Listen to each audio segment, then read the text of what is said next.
The piece is over. A mysterious scholar, Miss Anderson, touches down in Japan. On the surface, an academic meeting. Beneath, something far more sinister is brewing.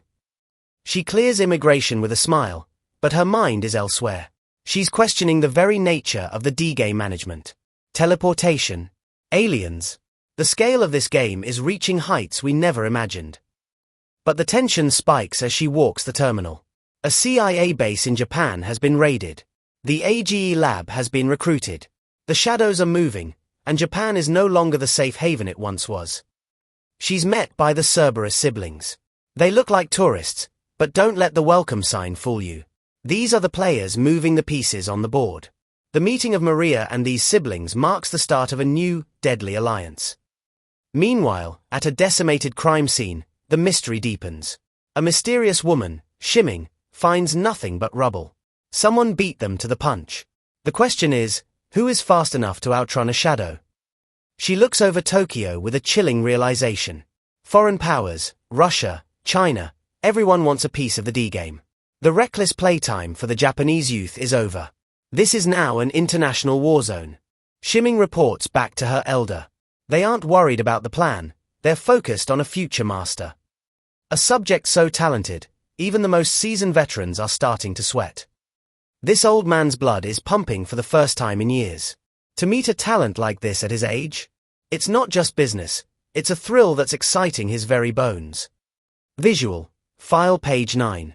Cut to the heart of the tension. Kaname enters the lion's den. His face-to-face with Tokishi Saigu, the leader of the Osaka clan.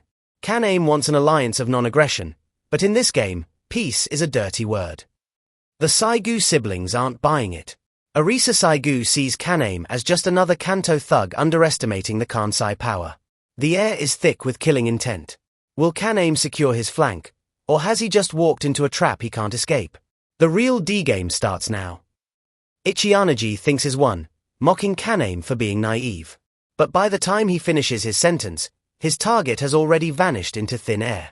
While the gunmen scramble, we flash back to Kaname's training. His master poses a vital question. What is the fundamental commonality in every single martial art? The secret is the fossard. Move like a bird or a fish, attacking the unseen openings while the enemy is distracted by what they think they see. Like water flowing around rocks, Kaname evades every line of sight and strikes. In an instant, the tables are turned, and Ichianaji is in a death grip. Sway tries to intervene, but Kaname's threat is clear: move, and the boss dies. Ichianaji tries to play it tough, betting Kaname doesn't have the balls to do it. Huge mistake. Kaname isn't the soft kid from the early days anymore. A shallow cut and a cold, dead stare prove he's more than ready to finish the job. Ichianaji folds instantly. He starts backpedaling, claiming his threats were just jokes as Kaname presses the blade closer to his carotid artery. Power established. The guns are put away. Kaname doesn't want to be a boss, he's looking for an equal collaboration, and is willing to compensate for the trouble. Kaname reveals the Sunset Raven's ultimate goal, to clear the D-game. While Ichianaji is skeptical, Kaname drops a bombshell. He's heard the truth directly from the Game Master. Kaname claims he's already predicted the condition to beat the game. But to understand the full plan, we have to look back at what happened a few days ago. While the Sunset Ravens relax with a board game, the mood is light but the spending is heavy. Ruji is called out for blowing clan funds on a high-end workstation and truckloads of snacks. Shuka shifts the tone, reminding the group of Kaname's ultimate goal. The Sunset Ravens won't just play, they are going to clear Darwin's game entirely. Kaname thanks Shuka for her support, acknowledging that her public backing makes leading the clan much easier. But reaching the top is a grind. Shuka admits that even at Class A4, the gap to the next rank is massive, leaving her feeling aimless. The real problem. No one knows the victory condition. Kaname regrets not pressing the Game Master for answers when he had the chance.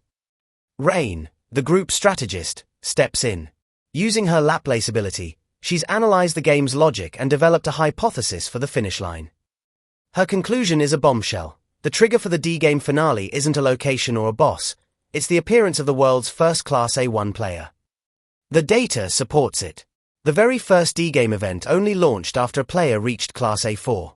Currently, the top players like Shualan and Shuka are still stuck at A4. Kaname realizes the stakes. The moment someone hits a 1, the final event begins. Meanwhile, they are being watched.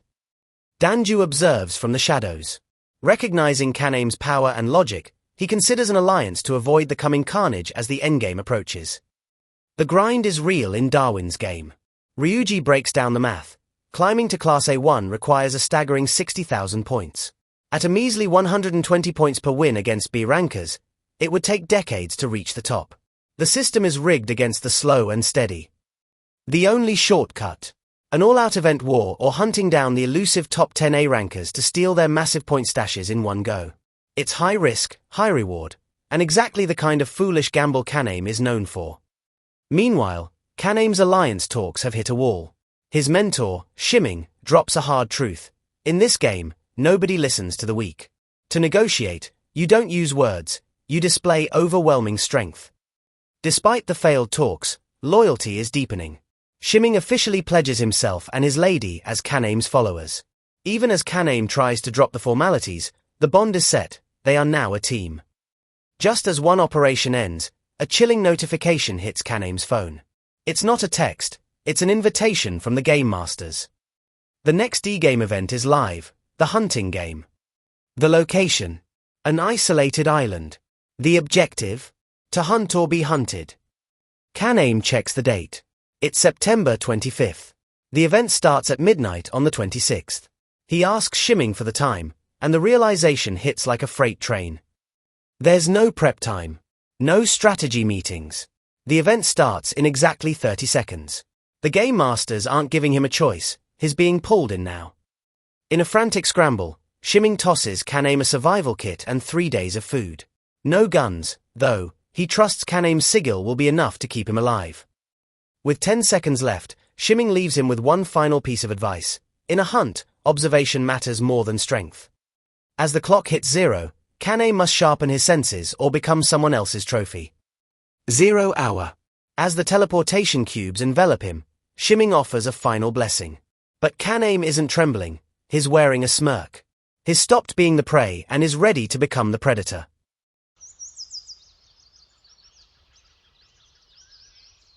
Damn it, Game Master. Where did you set it this time? I swear one day I'm gonna teach you a lesson.